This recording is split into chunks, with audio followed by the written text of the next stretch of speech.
Bismillahirrahmanirrahim. Uh, Ejaz Nisar Sahab, the gentleman sitting on the stage, ladies and gentlemen, excellencies, Assalamu alaikum. I am extremely grateful to Ejaz Nisar Sahab for inviting me here to interact with such a important and knowledgeable gathering.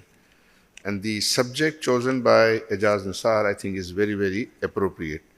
This subject is very much being discussed in the corridors of power, in fact, business associations, in media.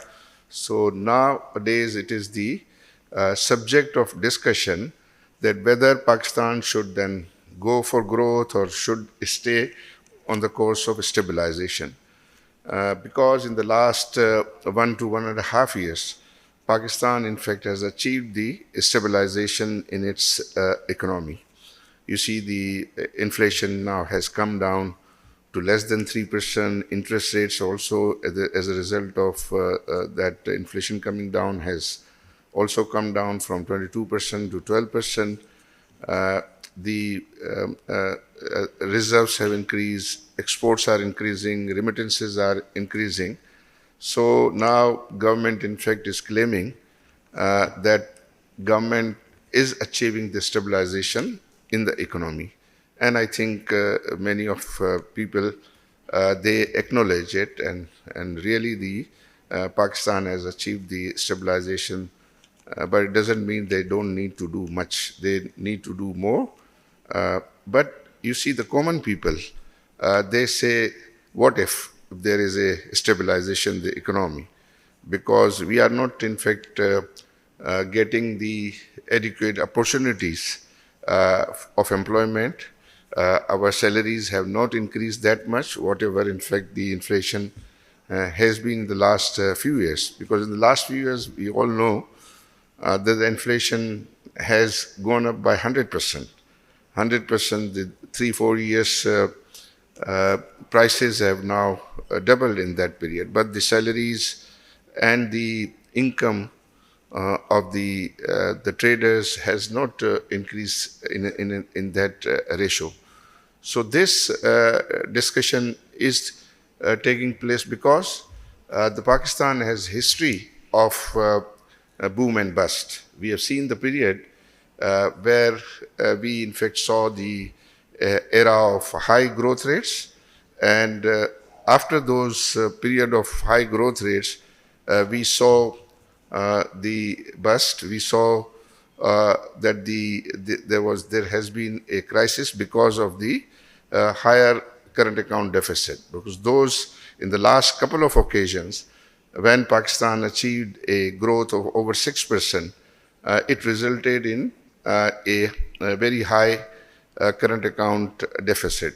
I was looking at the numbers since 2001 and 2, but in a period between the 2004 to 7, Pakistan had a good growth rate of over 6.5% on average in those 4 years, 2004, 5, 6, and 7. And even then, our current account deficit was not that much. That was under 2% of our GDP. But when we saw the growth of 2015-16, rather 15-16, at that time, then after that, there has been a current account deficit of $18-20 billion.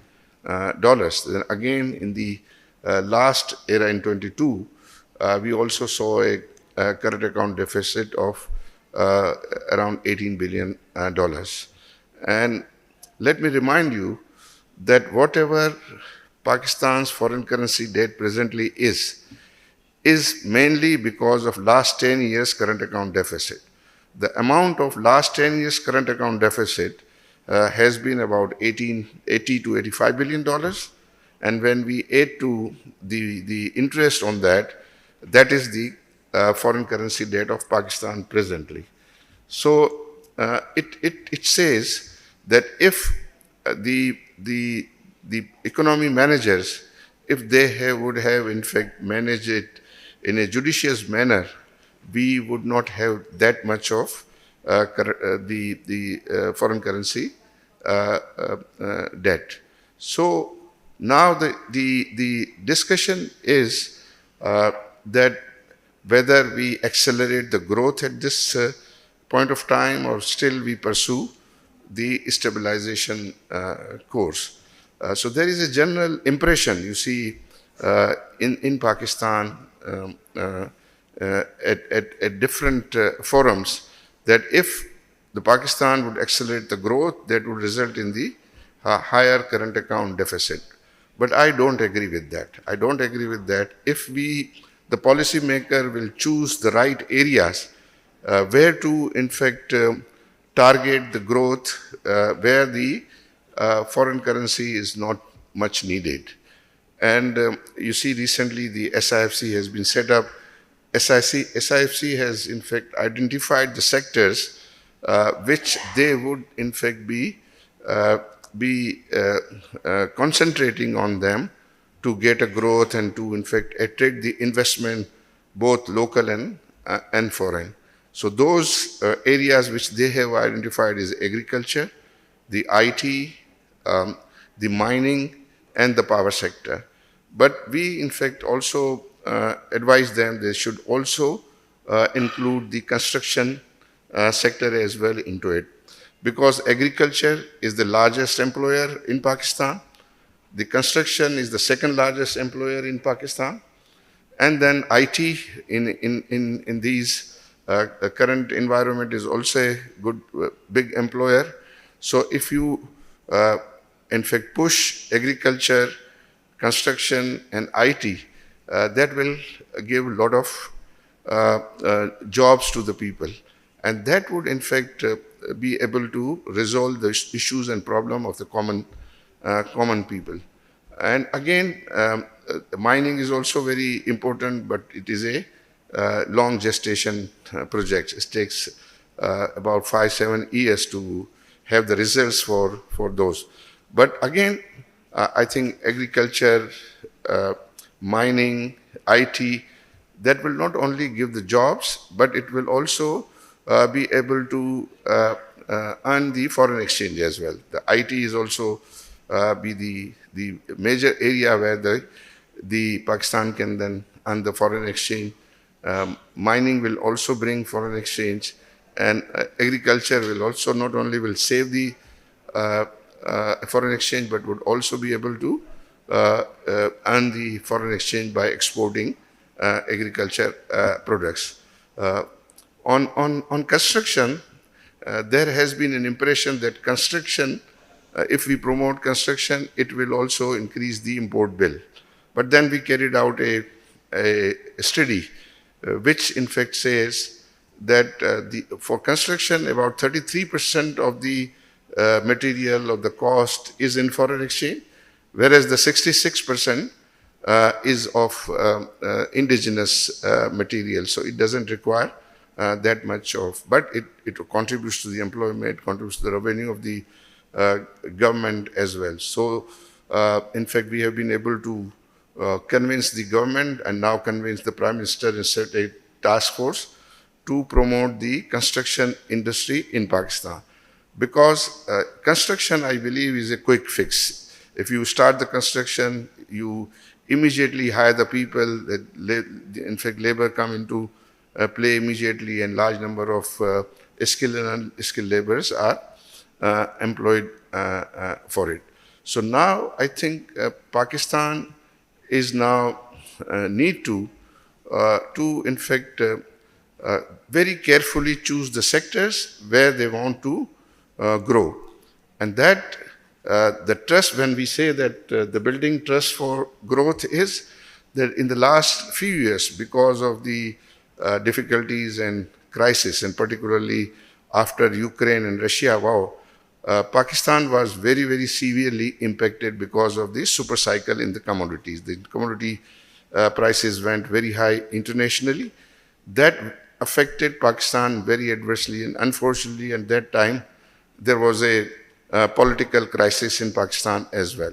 And the one government was going, another was coming. The government which was going also took irrational decisions which went against the interest of the economy.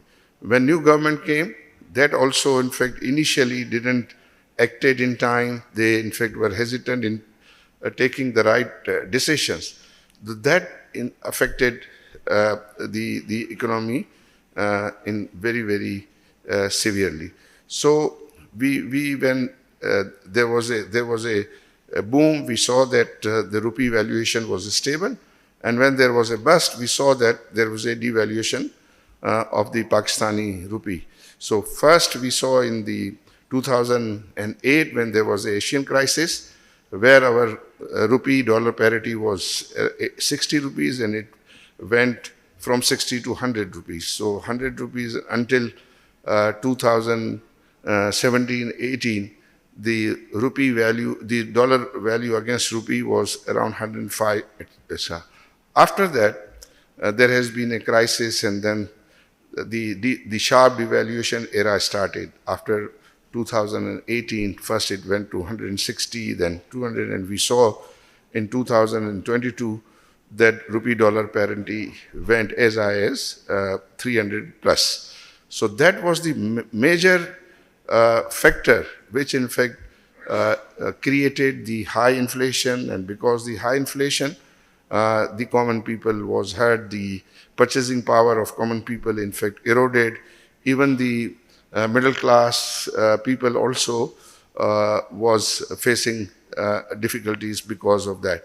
And in that period, because the rupee was depreciating continuously, the people, not only the foreign investors, but local investors and local people also lost trust in rupee, and they started buying dollars and rupees and sending money outside, which was very, very detrimental for the economy of Pakistan.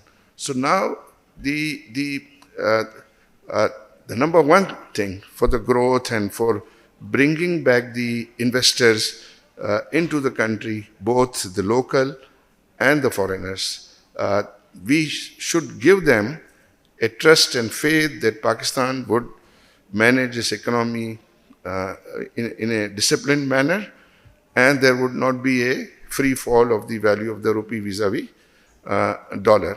So that, I think, is happening, and I'm glad that the last 1.5 years, the value of the rupee is stable, and in fact, in the last 1.5 years, the value of the rupee has appreciated vis-a-vis dollar by about 2-3%. So that, I think, is giving confidence to the investors and now investors. But you see that in a booming period of 2015-16, where there was a introduction of CPEC, and in that era, in that period, there was under the CPEC, an investment of about $25 billion were seen in our economy. About $11 billion were given to the power projects as a loan by the Chinese banks, and about $4 billion was of equity, comparative equity by local and foreign investors, and about $9 to $10 billion were given to the government for infrastructure development at a very, very softer terms for 20 years loan at a 2% interest rate. And you see, after that, Pakistan, in fact, has been able to pay back about $4 billion out of their loan of $11 billion to Chinese banks. So presently, the outstanding loan of Chinese are there. But at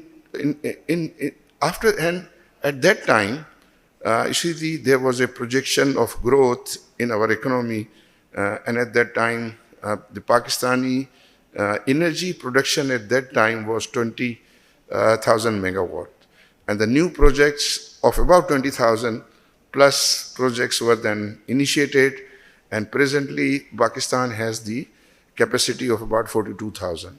Out of that, about 8,000-9,000 are redundant, and now 30 to 33,000 megawatt of capacity is available with Pakistan. Similarly, in many of the sectors like cement, steel, and other areas, there was a optimism of future growth, and on that basis, many new expansions, additions were taken place at that time.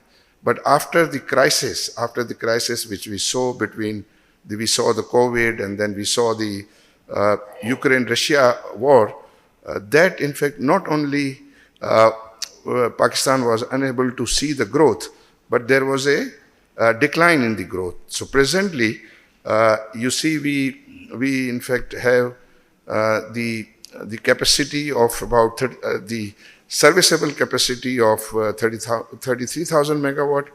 Presently, the use and consumption is only 13,000 megawatt, whereas the Pakistan has the capacity to transmit about 22,000 of megawatt. So everybody is now feeling the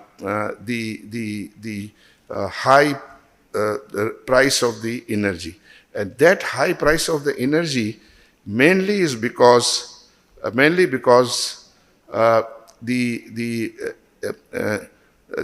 under capacity utilization of the energy sector what we have, and similarly in other sector as well.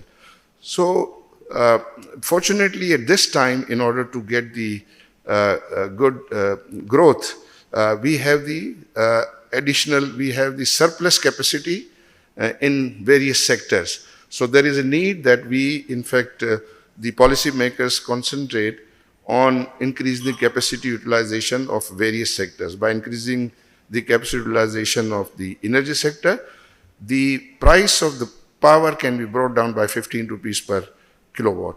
Similarly, the cement, steel, they are in fact operating presently at 45 and 50%. If we take them to about 80% without any new investment in those sectors, we can increase the government's revenue by 500 billion rupees, and similarly that would be able to give the new jobs to hundreds of thousands of people for that. So my in fact recommendation would be that government should then concentrate on the areas where we have the surplus capacity and try to increase the capacity utilization. That will not only give the government's revenue, will bring down the cost of those products, and would definitely help people and will give the jobs to the people as well.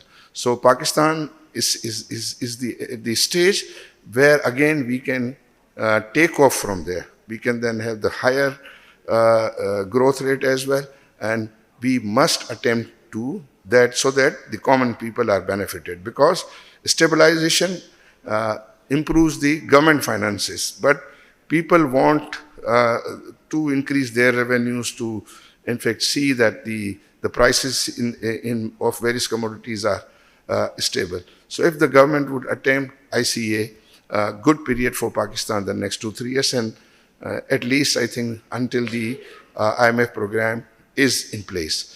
Under the IMF program, Pakistani the policy makers, they in fact remain disciplined. With that, I thank you all.